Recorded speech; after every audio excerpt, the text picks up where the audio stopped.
Public Schools Board of Education meeting. This is the January 9, 2025 meeting. Notice that this meeting has been advertised in the Grand Island Independent, which is the district's designated method of giving notice of these meetings. We want those in attendance to know that copies of the Open Meetings Act are available at the entrance to the boardroom. If anyone in attendance is interested in addressing our board, you are welcome to do so. We simply request that you complete the appropriate form and turn it into us so that you may be recognized during the request to address the board part of our meeting. If you have not already completed the form, please see the staff person outside the entrance to this room. Public comment is welcome. We do ask that no signs be brought into the boardroom. Now we go on to the oath of office of newly elected board members. Thank you very much. If I could please have Tracy Goodman, Lisa Albers, Josh Hawley, and Donna Douglas please come up.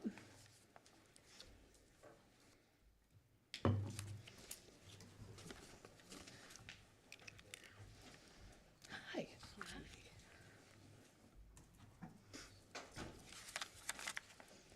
Thank you. Sure. So tonight, I'll be actually just reading the entire oath and then asking you afterwards, each of you individually, to agree that you do so swear to the oath. School board members, before taking office, shall take and sign the following oath.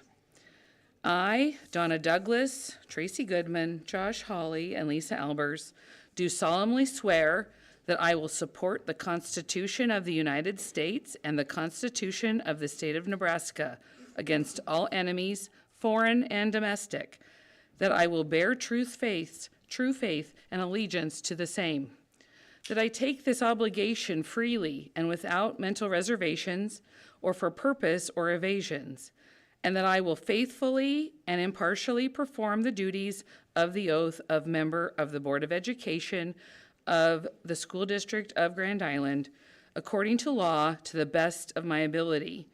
And I do further swear that I do not advocate, nor am I a member of any political party or organization that advocates the overthrow of the government of the United States or this state by force or violence, and that during such time that I am in this position, I will not advocate nor become a member of any political party or organization that advocates the overthrow of the government of the United States or this state by force or violence. So help me God.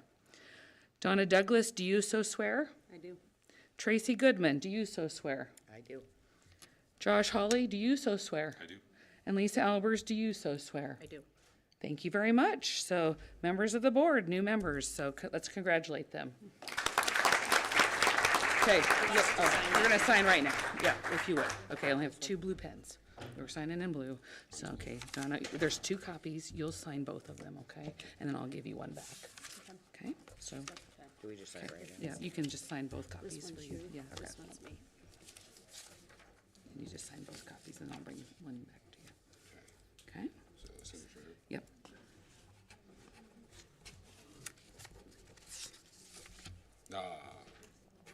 It's okay. I know, you wanted to get ahead of yourself. Did. I'm surprised I had 25. So take one No, of them? I'll keep it, and when I sign, I'll bring it to you. Thank you. Thank you. Now I go take. Okay, now you may go take your seat. Thank you. You may take your seat again. There's your pin back. Thank you. You may take your seat again.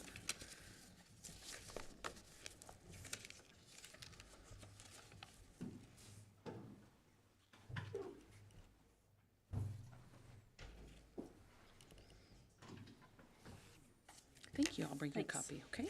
Thank you. Thank you. Thank you, Dr. Stevens. Okay. Okay, Ms. Dibbert, would you please call the roll? Mr. McFarland. Present. Mr. Hawley. Mr. Garcia Mendez. Mrs. Albers. Mr. Sykes. Mr. Barcenas. Sorry. Mrs. Douglas. Mrs. Wilson. Mrs. Goodman. Okay, now we're on to election of officers. Okay, so at this time, we will take nominations for President of the Board of Education. Do I have a nomination? I would like to nominate Josh Hawley for president. Okay, thank you. Do I have any other nominations? I would like to nominate Hank McFarland for president.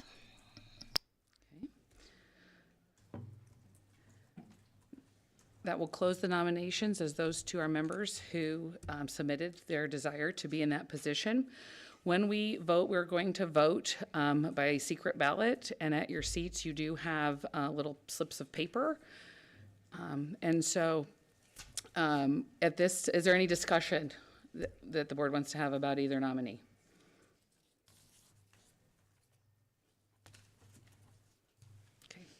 Seeing no discussion, I would ask for you at this time to select on your paper either Josh Hawley or Hank McFarland, and you can just fold it in half, and then I will come around and pick them up, and then Angela and I will take a look at them.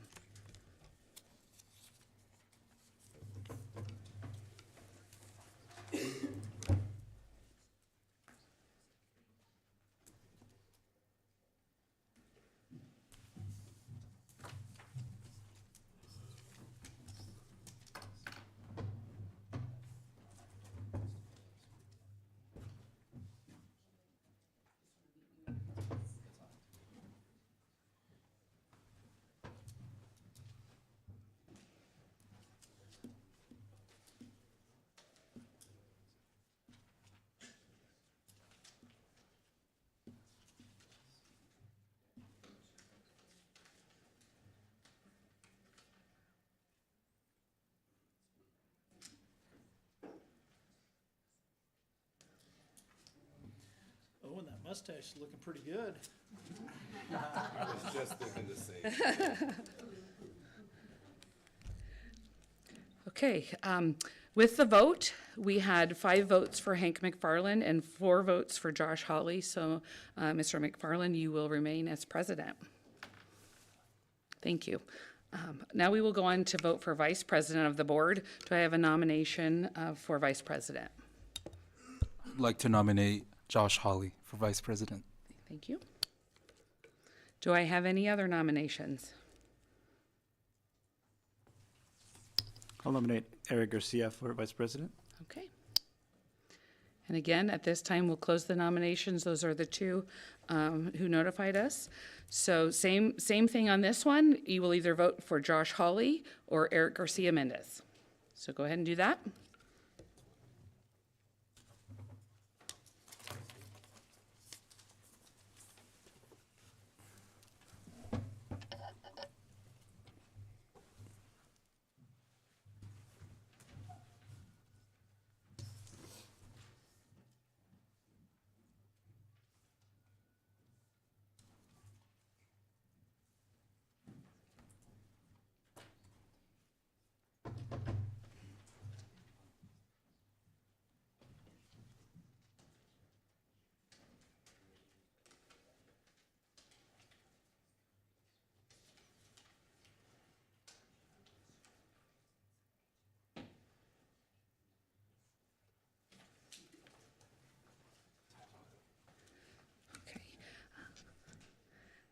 And based on the vote, Josh Hawley received 7 votes and Eric Garcia Mendez received 2. So, Mr. Hawley, you will be vice president. Congratulations. Okay. Okay. Next, we have the signing of board operating principles. You may recall, those of you that were on the board last year, we had been still making some changes, but at each of your seat at the dais, you should have a copy. It's a multi-page stapled copy of the board operating principles. We will ask that you review that and that tonight yet you sign that on the very last page where it says board member and the date of 1/9/25, and those will go directly to Angela Dibbert. Any questions about that? Okay. And the second document that you do have sitting at your seats as well is Policy 2112, Board Member Code of Ethics. This one you're not necessarily signing, but we would ask you to review that at this time and make sure that those are the things that you agree to live by as part of being a member of the Board of Education. Okay, And with that, I am done for right now. So thank you. Congratulations to both you, Hank and Josh. Thank you. Okay, on to the item number 7, the consent agenda. The first item, the consent agenda is to be approved as follows. Items numbers 7.1 through 7.9. This is a consent agenda as published. Would anyone like to remove any items or add any items to the consent agenda? Seeing none, does anyone have a potential conflict of interest on agenda item number 3.3? If so, please state that number, check number you'll be abstaining from voting on. Whoops, should be, it reads, yeah, from 7.3. Yeah, 7.3, excuse me, it says 3.3 here. If so, please state the check number that you'll be abstaining from voting on. Ms. Albers? I will be abstaining from voting on check number 98506 in 7.3 of the consent agenda, and I will be voting for all other items. Thank you. This time I would entertain a motion to approve the consent agenda items. I make a motion to approve the consent agenda items as submitted. Second by Ms. Albers. Discussion? Seeing none, we proceed to a vote. Motion passes.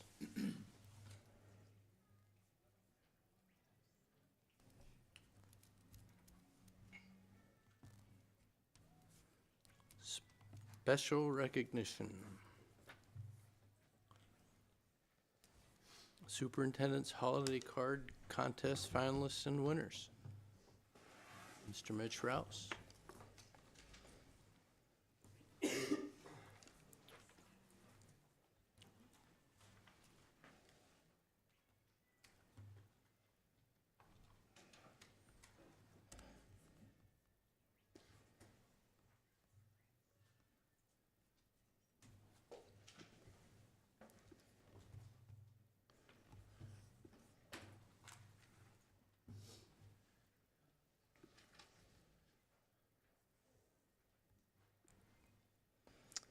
All right.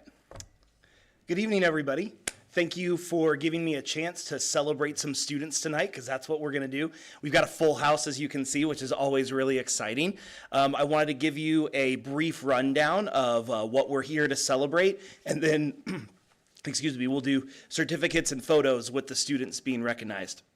So we are here to recognize students who were recognized as winners or finalists for the Superintendent Holiday Card Contest. A little history of this program.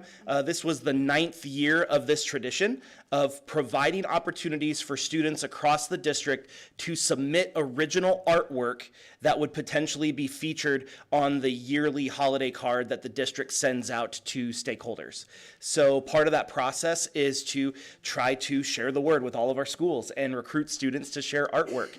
It is always a really fun time.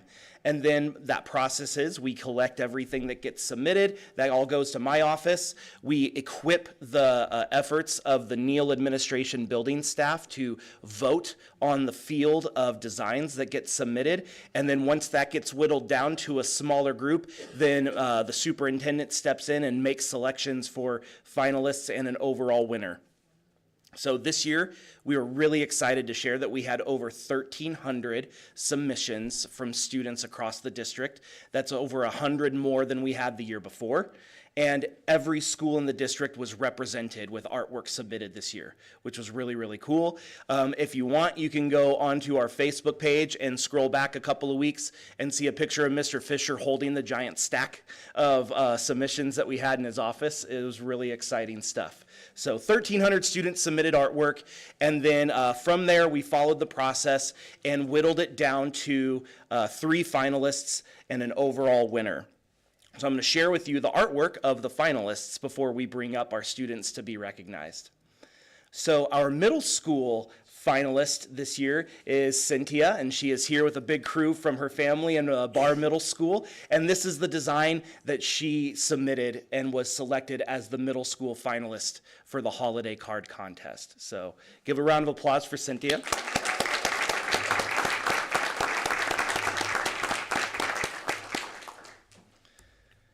And our high school finalist that was selected is from Henry. This is the design that he submitted, some really great pencil artwork, which looks really, really good. And he is here with his family in support as well, and did a phenomenal job on this artwork that was recognized as the best design we had from the high school field. So let's give it up for Henry.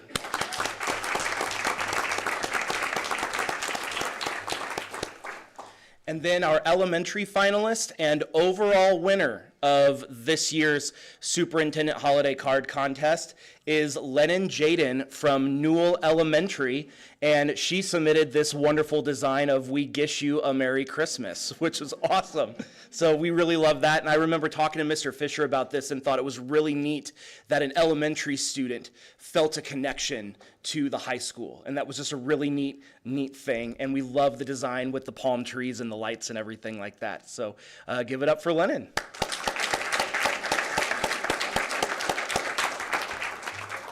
We're really proud of this tradition, really grateful that we were able to continue it for another year. So now I will invite the three students, Cynthia and Henry and Lennon. You may come up, and Mr. Fisher and Mr. McFarland will present you with certificates, and then I'll take some photos. You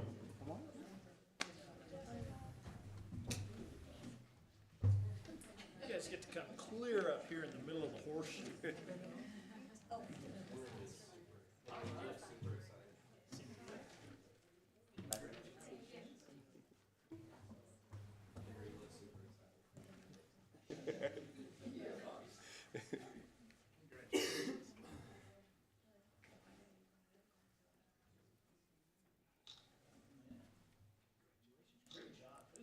Those were some really great pieces of art, and really to come out of that 1,300 pieces that were submitted to be here, you should be very proud of yourselves. There's a lot of really neat designs, a lot of different things that people came up with. So thank you for being part of it. Wonderful. All right, if you two will scrunch together a little bit, and we'll take pictures. Perfect. Yeah. All right. Smile. All right. 1, 2, 3. Smile. All right. Yeah, families, if you want to take photos, you can come up and grab photos if you'd like.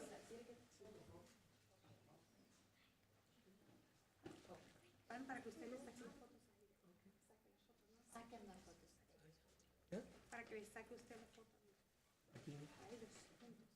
Usted le saque, no que usted vaya. No, ya se la okay. Yeah. Yeah, come on in. Can we do individual photos with each individual artist? So yeah, perfect. There we go. Wonderful. All right.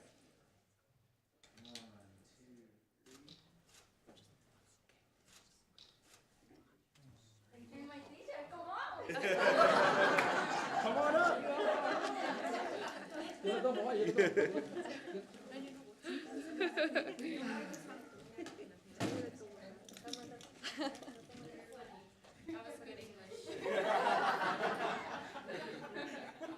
All right, smile.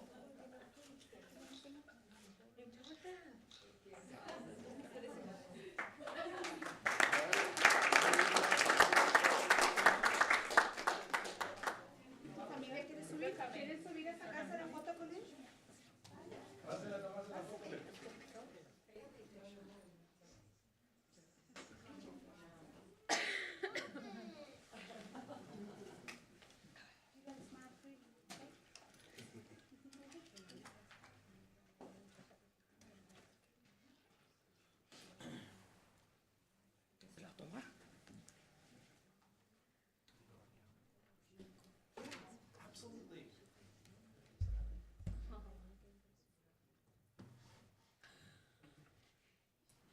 Absolutely. All right, smile. So sweet. Oh, love it.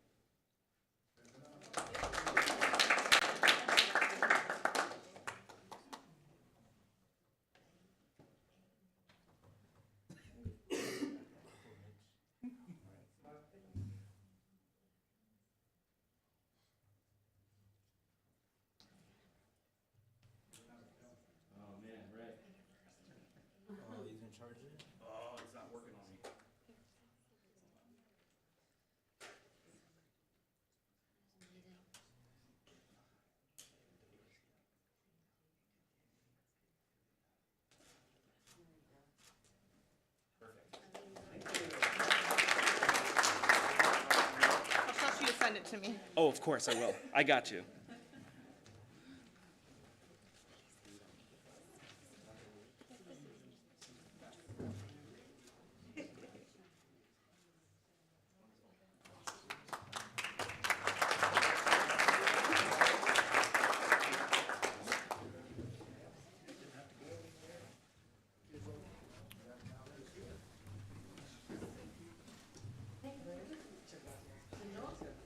Thank you, everybody.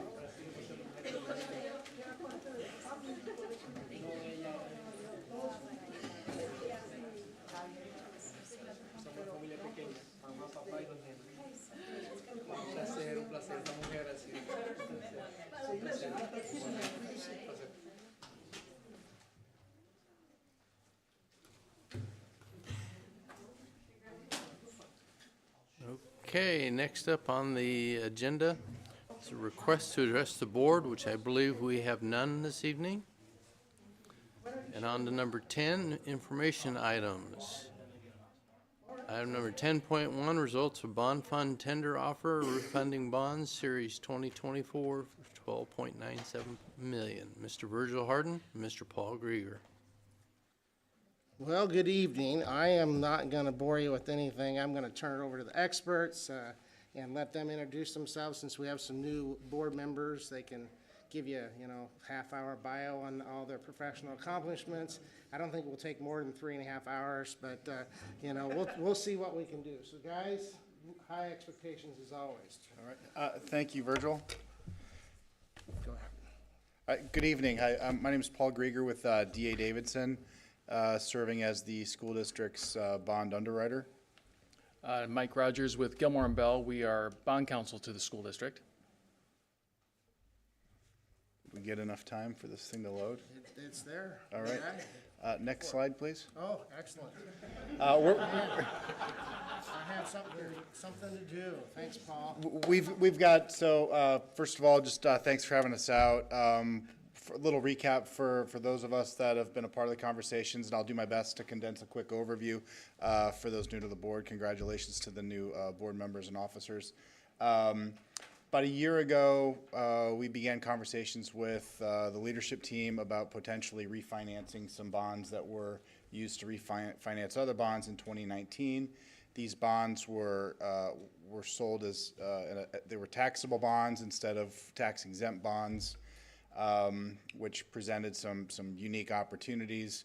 We got to a part in time where the market had created an opportunity for the board to offer to buy back some of its outstanding bonds that were not otherwise available to be refinanced for a couple reasons.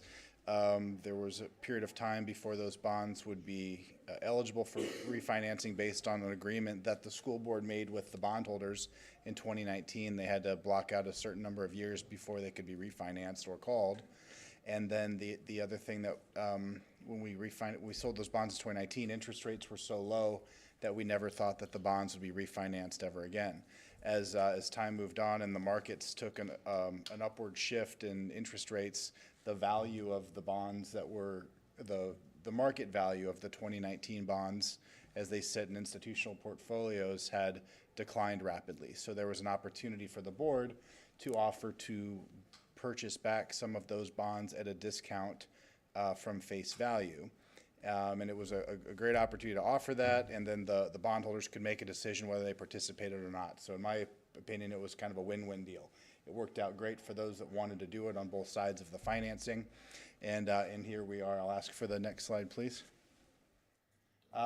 We've got a bunch of information here about everything that happened in the financing, maybe 12 slides or so. The plan is not to go through it, but if anybody has any questions, there's plenty of opportunities to get into the weeds. But I want to point this out as we were modeling potential outcomes over the past year or so. We were modeling approximately 30% market participation. So as you can see, by the time we received the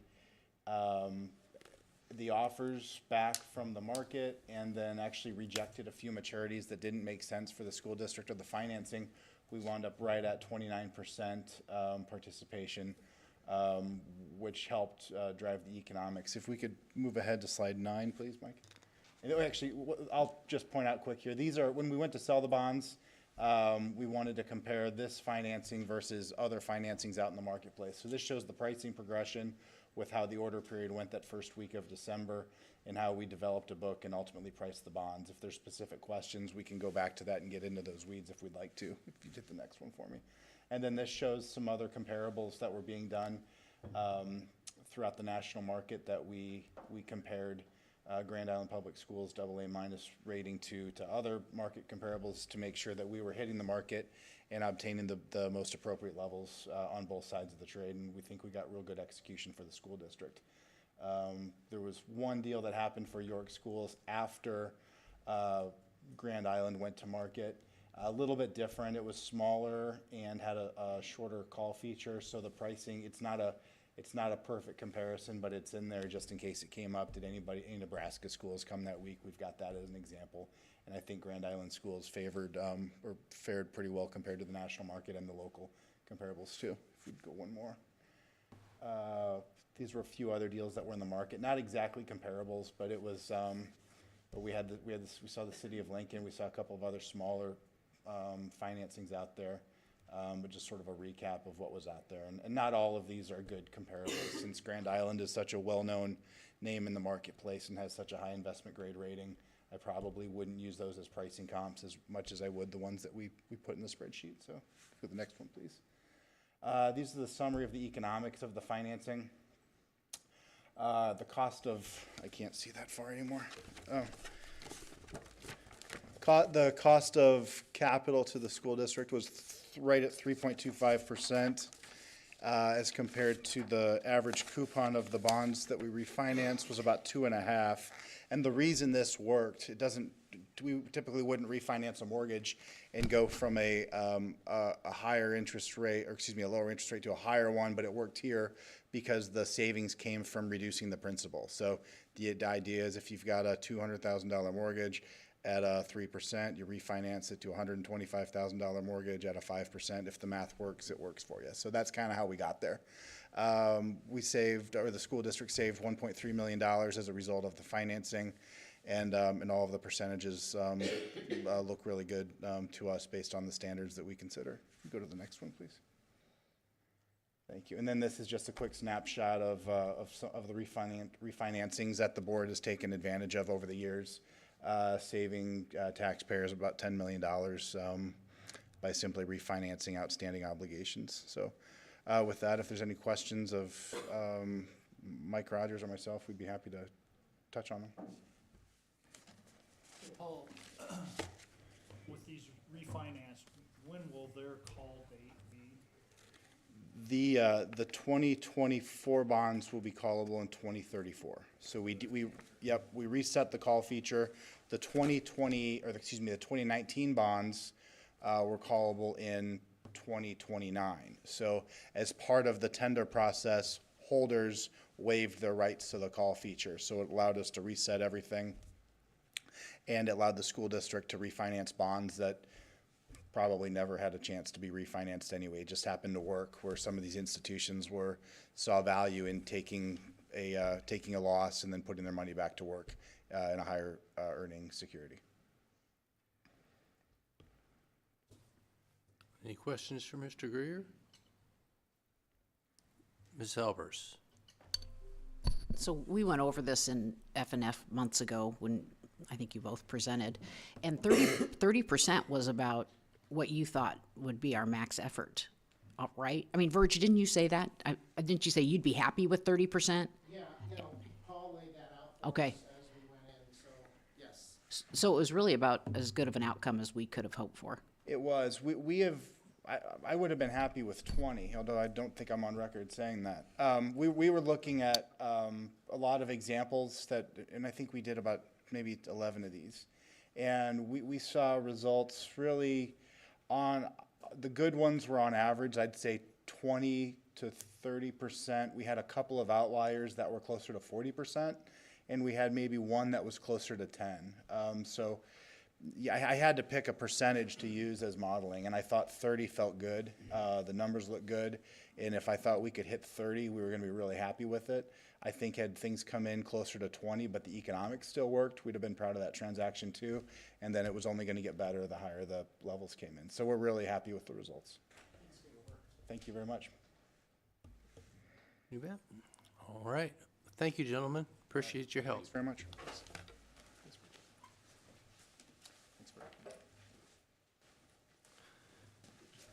Item number 10.2, project list, fiscal year 24-25. Mr. Dan Petch. Thanks, Hank. My assistant just left, so. I got you. Want to help me out there? Yeah. So, I like to do things the way I've been doing it for about 19 years, and that's I like to have a hard copy to pass out to you guys. Granted, you can open up the attachment and project that as well. A couple things about this year's project list is it's probably the most aggressive one that we've put together in my history here. Just the sheer volume of things that we're going to try to accomplish this next year. One thing I'd tell you is how I organize things since I started is I organize in 3 levels. First one is safety.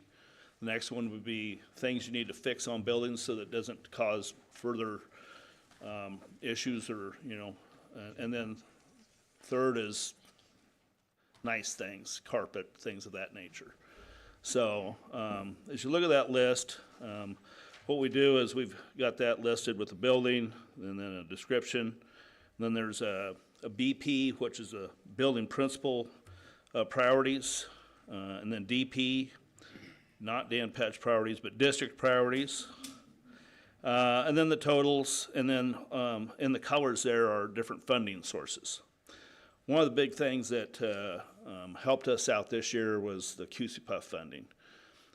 Qualified fund is really helping us with a pretty heavy lift, and it's all about safety. So as I would kind of go down this list, we're doing camera upgrades for Gish, the stadium, Success Academy, CPI, Engelman, Newell, Shoemaker, West Lawn, Westridge, Walnut, Dodge, and Star for about $2.5 million.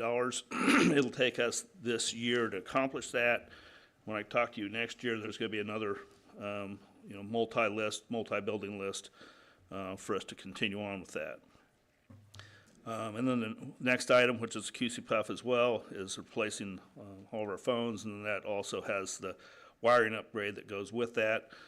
Because it's the wiring upgrade, basically these projects have to follow that wiring upgrade. So that's why Newell, Westlawn, Walnut, and Westridge are on that piece. On the consent agenda was approval for this, and it was about double that cost. But what we did was that wiring upgrade also encompassed what we would need to do for cameras as well as phones. And then the next item up there, number 3, is safety film.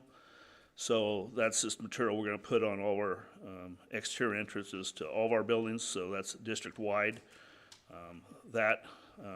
Actually, that number came in about half that estimate, so we're pretty happy with that. That'll help offset some of the other projects as we move forward on our QCPUF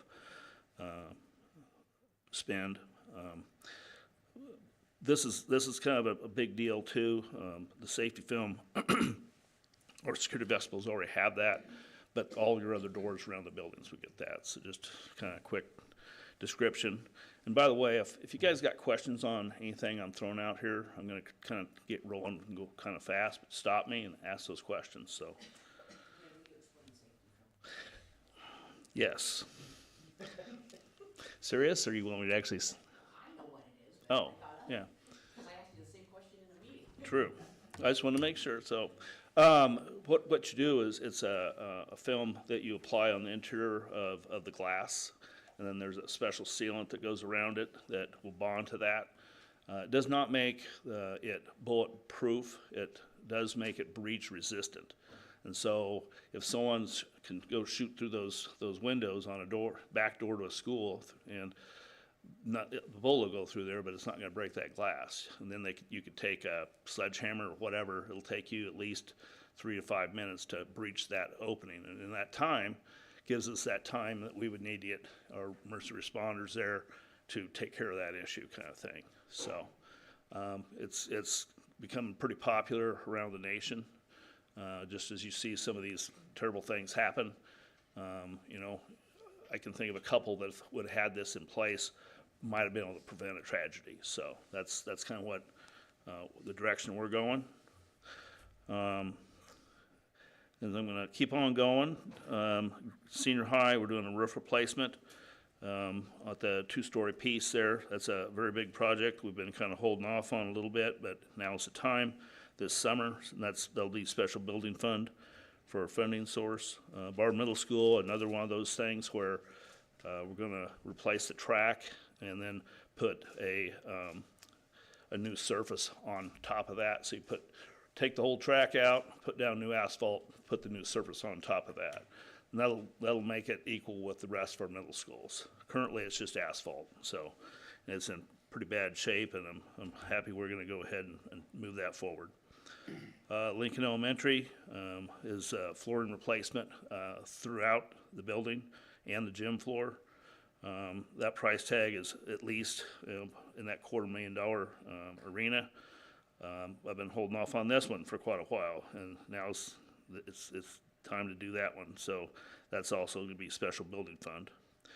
Westridge, you get into some of the repair stuff, is got a condenser that is going to get repaired, kind of thing. Westridge also a hot water heater replacement. Senior high, it's kind of phase 2 for putting overhead projectors in classrooms, and so we'll take a couple wings. Last year we did this in the 500 and 600. This year I think it'll probably be the 200 and 300 wing. Then Neal Building, business office remodel. That area is kind of tired, and what we're going to do is come in with some partitions, freestanding, and create more offices type look instead of the cubicle thing. And then another Neal Building piece on there is the flooring, and so we've been working on, last year we did the second floor, we have done some other areas, so we're going to sweep through here and get all the rest of our corridors or offices replaced with flooring, whether that be carpet or another type of flooring. New Elementary gym floor, it's got a VCT floor in there. It's kind of slick. They've been having issues, so it's kind of a safety thing.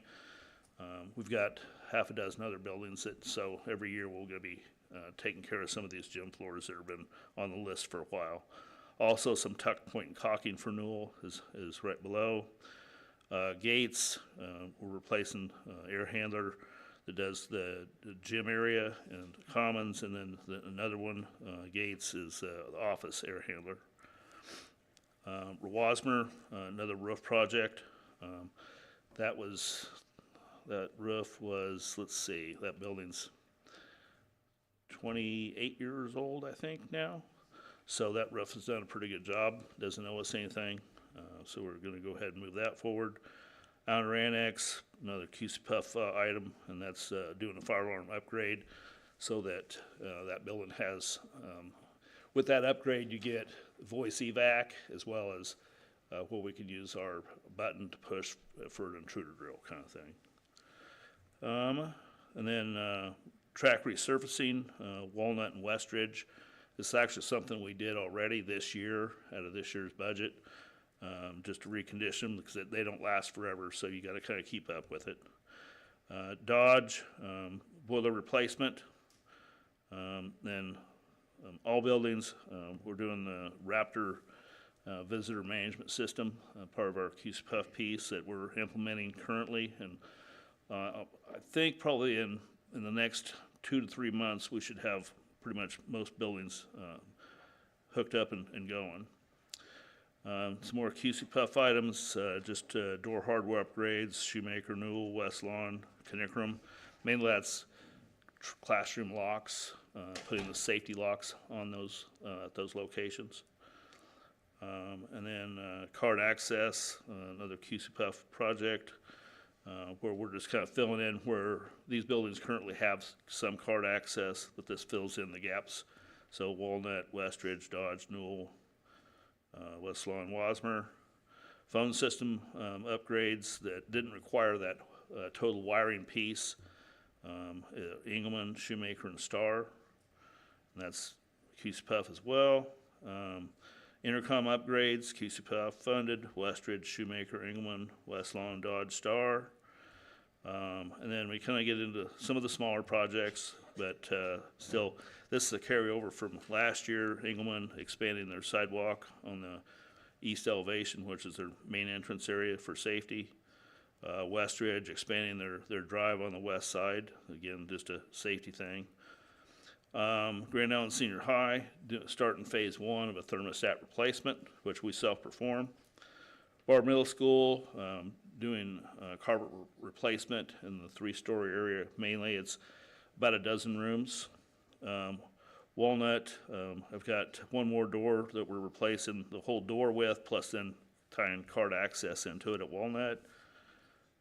Dodge, phase 1 on overhead projectors, which really is going to be mostly self-performed by my staff. Admin building is a paint caulk exterior carried over from last year. Barr Middle School, replacing windows on the 3-story on the south side. Engelman, upgrading the gym sound system, and that's multi-funded through PTA, the building, and also my budget. Connectorum, window replacement at the east elevation, which is basically it's where their cafeteria is. The window system has failed a little bit and it needs replaced. Then they'll also get safety film on it after we get done with the replacement. Grand Island Senior High, I've got a replaced planetarium seating, flooring, and upgrade system. You know, as we get down towards the end of this, I'll tell you, I don't know that we'll get all these projects done. We're going to try. We're on this one, we're really looking for funding source, and so that's a maybe. And then lastly, Walnut Middle School, replacing the backflow and adding a shed to house it in. That's it. So total of almost $8 million in projects. We're using about $2.5 million out of the QC Puff for this first round, or no, excuse me, 4.3 million for QC Puff, special building fund, 2.4 million. Lots to do. Questions?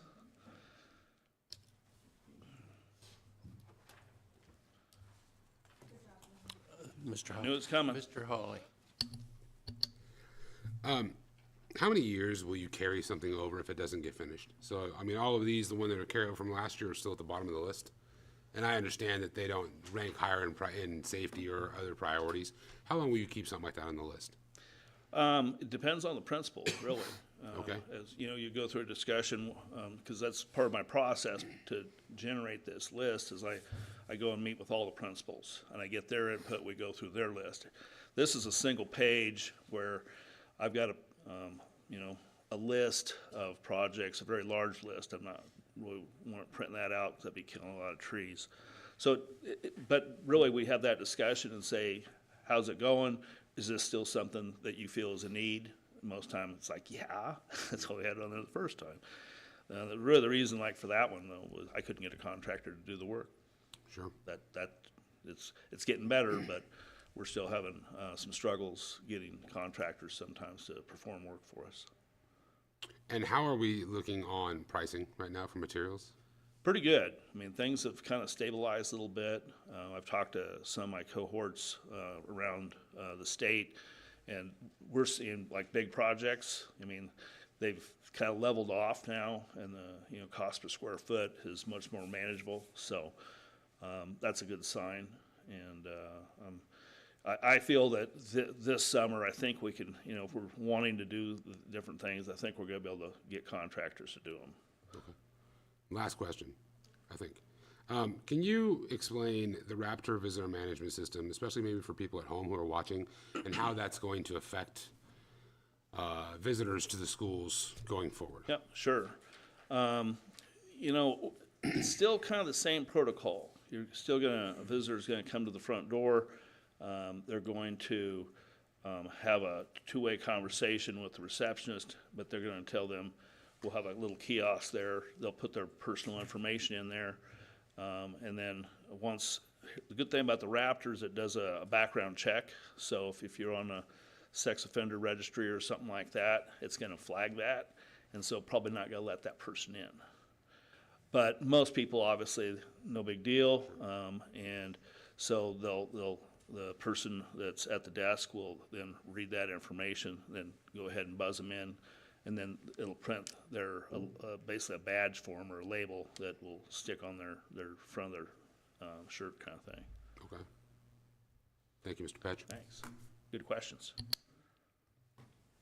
Anything else? I went through that pretty quick. If you guys, after we get done and something pops in your head and you have a question, feel free to contact me, email me, whatever you'd like to do. All right, well, thank you, Mr. Petch. Oh, I'm sorry, Mr. Garcia Mendez. Thank you. On that same note, I know it's pretty best practice for the Raptor system. I've looked at nationwide schools doing that. One component that I saw was that some schools, for instance, I know at the high school we require that all students wear IDs. I don't know if this is in your realm or someone else's realm, but how effective is a Raptor system like at the elementary school if only visitors are wearing ID, but some students are not wearing IDs? Like I know now elementary school students are not required to wear IDs, but is that something that's like being looked at, I guess, in the future, like of best practices? Because I know like some school districts across the nation, they require their elementary school students to also wear IDs just based on like school safety. So I don't know if you've looked into that at all. Great question, and I'm going to tell you I have not, but I appreciate you pointing that out. We all secondary have badges, so middle schools and high school. And the Raptor is also, especially for the secondary, is if a student shows up without their ID, they have to use the Raptor check-in to get their temporary daily ID kind of thing. So elementary, I think that's something we should look into. I think that's a great idea. Because we can, we've done, again, the IDs for the students are things that they utilize at the secondary for cafeteria and things of that nature. So it kind of, but elementary kids, we haven't done that with. So I don't know if it'll be harder to manage because elementary kids remembering to bring their badges, but compared to high school kids sometimes, it might be the same. But appreciate that question. Thank you. Mr. Hawley. I was wrong. I have one more question. On number one, the district camera upgrade and vape detection, you have some elementary schools listed in there. Are the elementary schools just for the district camera upgrade? And the vape detection, is that going to be, is that in every bathroom? What is that? So great question. I'll clarify. All buildings, elementary on up, will get vape detection in the restrooms. That's because you can't put a camera in there, obviously. That vape detection isn't necessarily for vaping. It detects sound, loud sounds, so fight or gun, things of that nature.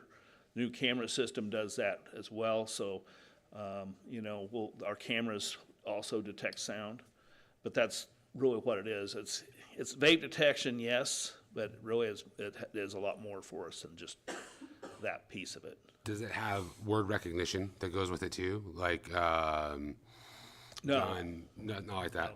It's not quite that advanced. I don't know that they have anything like that yet. Okay.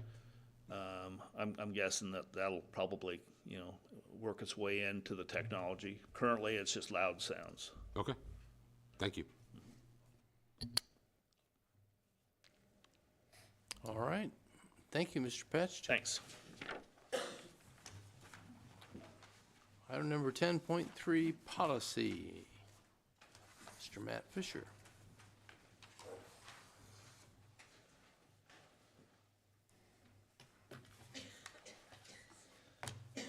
Well, we have some more exciting financial policies to cover this evening. So we'll get started with 4350, which deals with corporate credit cards. And we really don't have a whole lot that we're proposing needing changed in this one. The only thing that we found was the Chief Financial Officer was being referred to as the Executive Director of Business. And so we felt like it would be appropriate, since we're doing this review, to change that. So any questions about corporate credit cards? All right, then 4410 audits. We had Mr. Harden review these, and so there were a couple of things that he felt like we needed to change to align with where we're at with our audits. And again, part of that was just wording, and again, changing Executive Director of Business to Chief Financial Officer. There's a place where that change is made in there as well. Otherwise, I think it's pretty straightforward in terms of the way it reads. It's just really, most of it is just wording changes.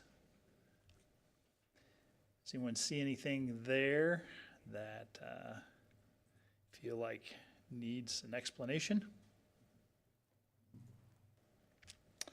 All right, if not, we will move to 4420, financial reports and statements. And in this one, we had one of those thes for Grand Island Public Schools. And then we also had a place where we felt like there in that first statement that should be Board of Education. Down there a little later, thought periodically maybe would read better as needed. And then at the end of this, there was a statement that was on this that we really, as we looked at it, felt like probably didn't necessarily belong in this financial reports and statements. And that was that statement at the end where it talks about the district administration shall also be responsible for pupil accounting, which really doesn't necessarily have anything to do with financial accounting, although our pupils certainly do figure into our overall financial position, but it really doesn't have anything to do with our statements or accounting practices. So we felt like that probably needed struck from this policy. Questions there? All right.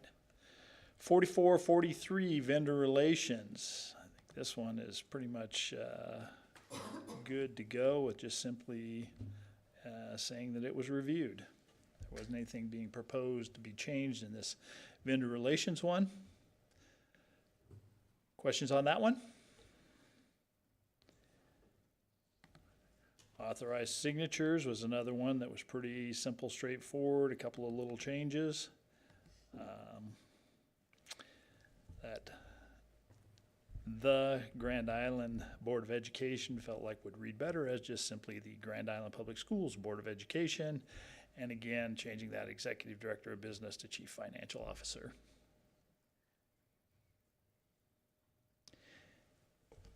Anything on that one anyone has a question on? All right, those are all the easy ones. Now this last one, it's messy.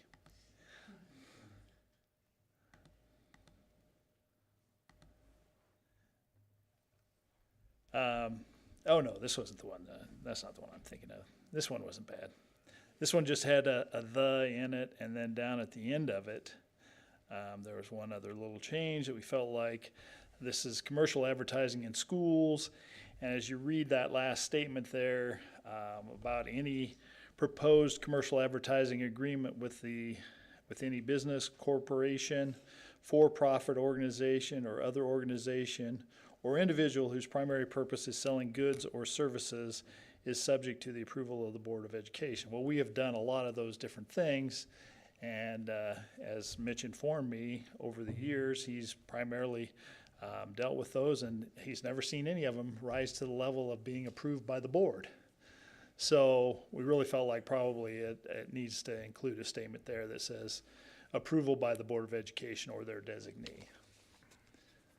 Unless the board wants to be approving all of those scoreboard sponsorships and all of those kind of things that just happen as a normal part of our operations. Questions on that? All right. That is all of the new information item policies. All right, well, thank you, Mr. Fisher. On to action items. We're going to skip item number 11.1, American Civics. Go on to 11.2, GIEA Request for Recognition. Dr. Carrie Kohler.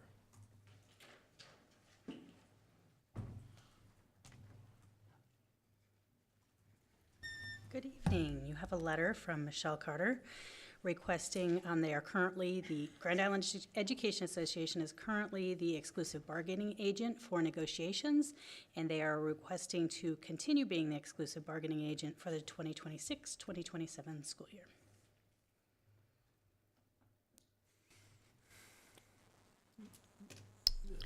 Make a motion to approve the GIA request for recognition for the 2026-2027 as presented. Second. Second by Mr. Eric Garcia Mendez. And discussion, seeing none, may proceed to vote. Motion passes. GIPS calendar adoption. Dr. Kohler. Just here to follow up to see if there were any questions on the presented draft for the 25-26 academic calendar. Any questions? I would entertain a motion. I make a motion to adopt the 25-26 GIPS academic calendar as presented. Second by Ms. Albers. Discussion. Seeing none, may proceed to a vote. Motion passes. Thank you.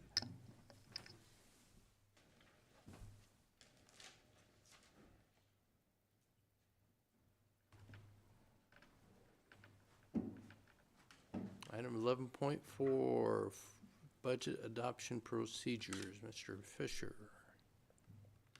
That didn't seem like much of a break you got before we're back to policy. Okay, again, we're working our way through the policies on finances.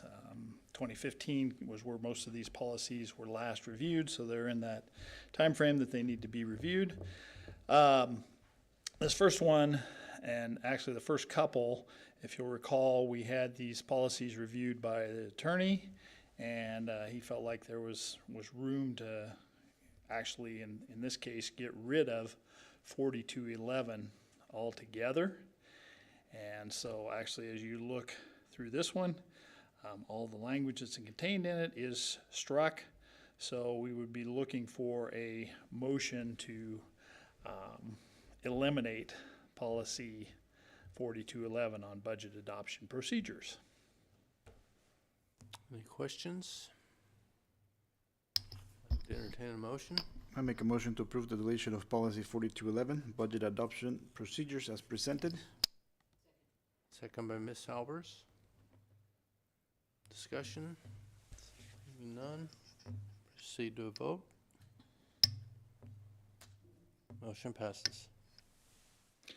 Okay, 4212, budget hearings and review. And in this case, the attorney advised striking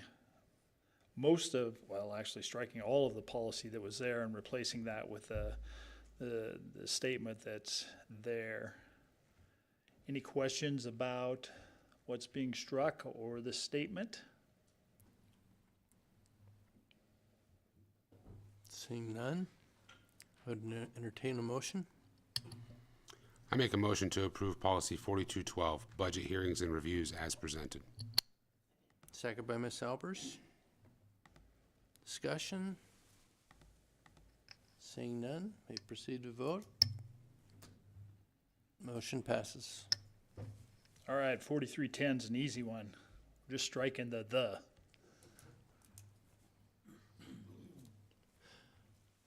Questions? Seeing none, entertain motion.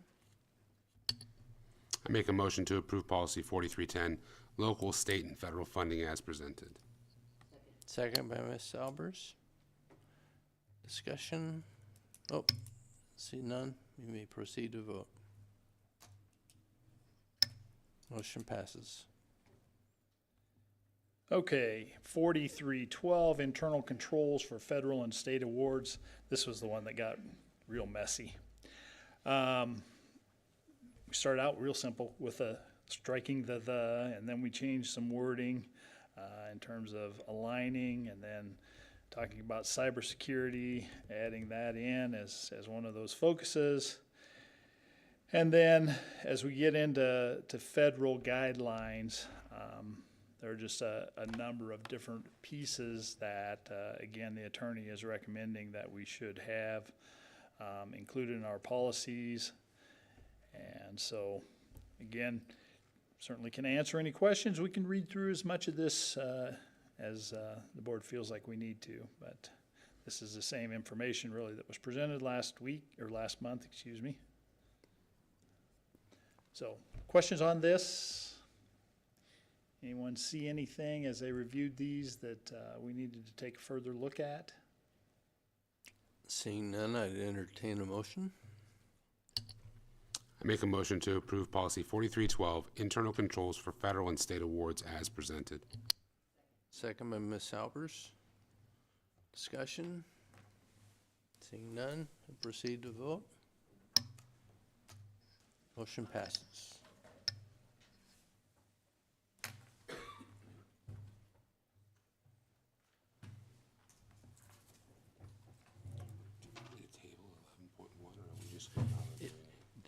It wasn't supposed to be there. Yeah. Okay, Grand Island Public Schools Foundation report. Ms. Albers.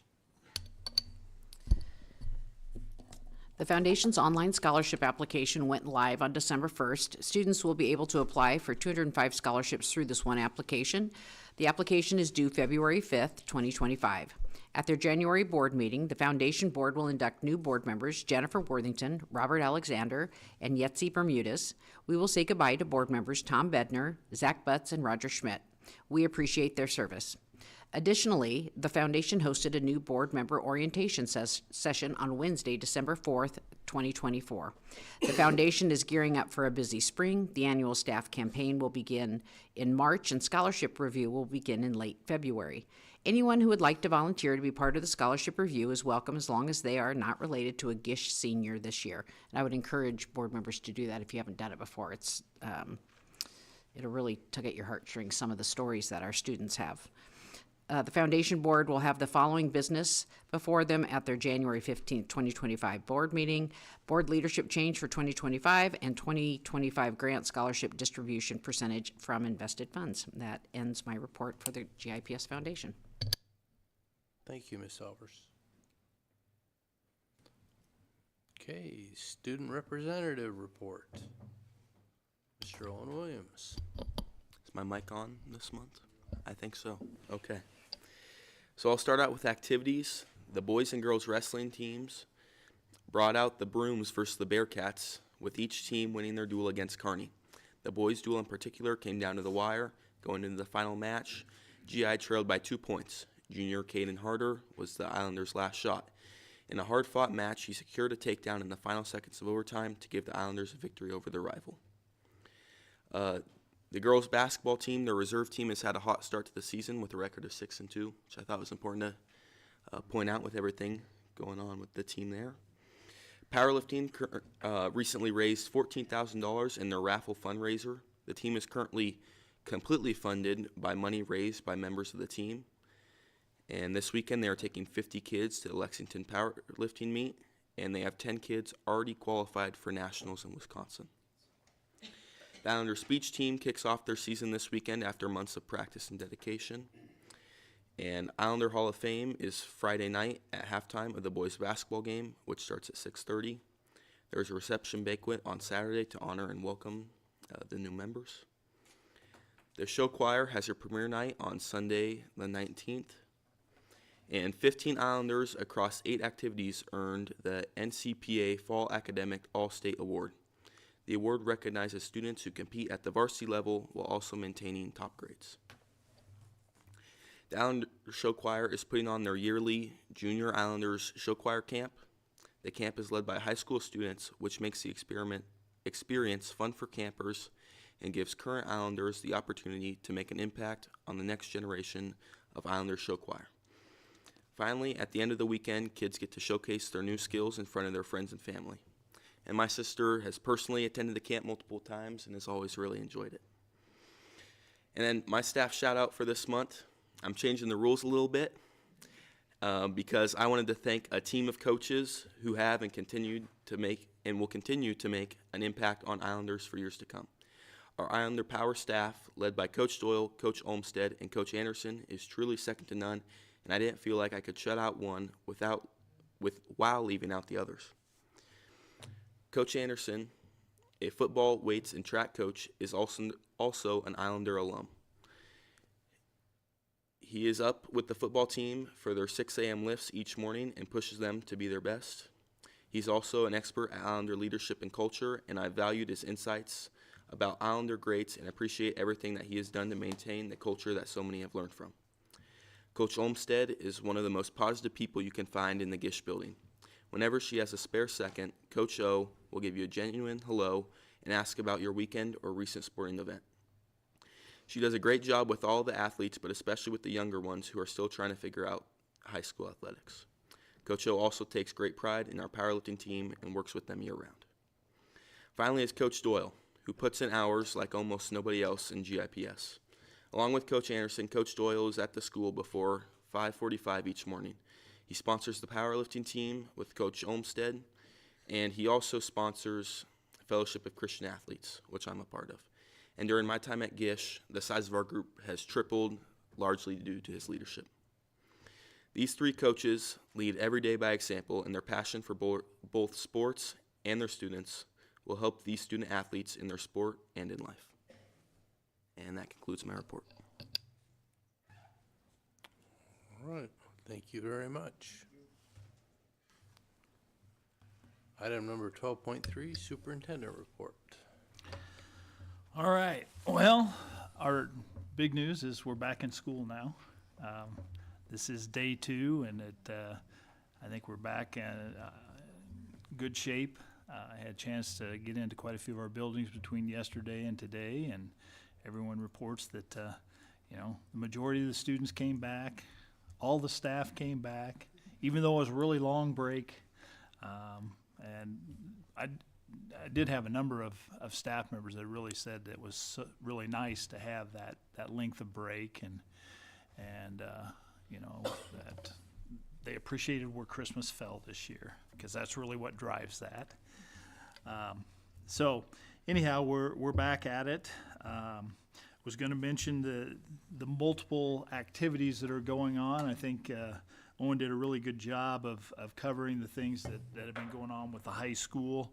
He failed to mention that ESPN was at one of the games right before Christmas, and they looked really good in their blazers, and had their counter set up with the ESPN booth there, and so one of the guys even looked a lot like Owen.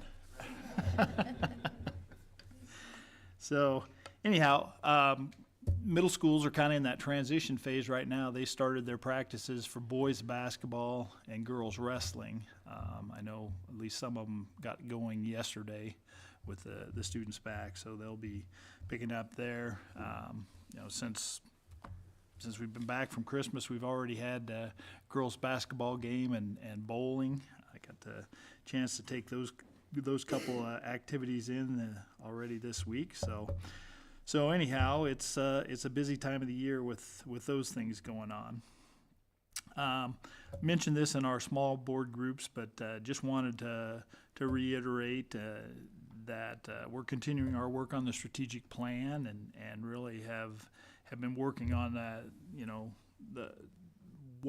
What needs to go in place to support our 80, 90, 100% goals, and then also what we need to do with the learner profile to really make it be a North Star for that whole process. So we're in the process right now of meeting with the the Leading for Learning team, and then once we've done some work with them, we'll be working with the principals on building out that strategic plan. Wanted to mention the NASB Legislative Issues Conference coming up here at the end of January. It's the 26th and 27th. Certainly anyone that was able to attend that and had an interest in legislation, I guess that you better probably have at least a little interest in legislation, or else you're going to be really bored. But that conference is coming up. It's usually a really good conference. By that time, you kind of get a pretty good sense for what the legislation is, what the legislators are going to be working on this session. And so I think it's a Sunday evening, all day Monday. Typically, they have some kind of and I can't even remember who the pre-conference Sunday evening speaker is this year. But then the day of is really just all about, here's what's going on with the legislature. Usually have a number of senators that come in and talk about, where they see things going on in their committees and, what some of their priorities are. So good opportunity to learn a little more about what's going on with the legislation. So any of you that would be interested, just let myself or Angela know, and we can get you signed up for that. Earlier this week, Virgil had sent out, I think, a message to all of the board members about GNSA meeting coming up on the 15th. So next week, we have a 3:30 meeting with GNSA, and then at 5 o'clock we have a social with senators. So again, it's just an opportunity. GNSA, obviously, we're going to talk about, what's going on with the legislature to this point. And then that senator social gives an opportunity just to have some FaceTime with senators, which is usually a good thing to have, and may make a difference later in the session when we need to bend someone's ear around what we see going on legislatively. So those were the things that I had to report on. One other thing I wanted to mention, at your desk along with the other paperwork, you do have a conflict of interest form that is multiple pages that you are invited to look through, and if you wish to sign it and turn it in this evening, you're welcome to. If not, that could be your homework for next month. But we do need to have those back. One of the new legislative requirements is that we have board members sign that conflict of interest. And so if you have any trouble figuring out where to sign, when we get done with the meeting this evening, Angela and I can help you figure out where that is. And if you want to go home with it and read it, cover to cover, you're certainly welcome to do that as well. That's all I had on my report. All right. Notification of upcoming board meetings. Regular Board of Education meeting will be Thursday, February 13th, 2025 at 5:30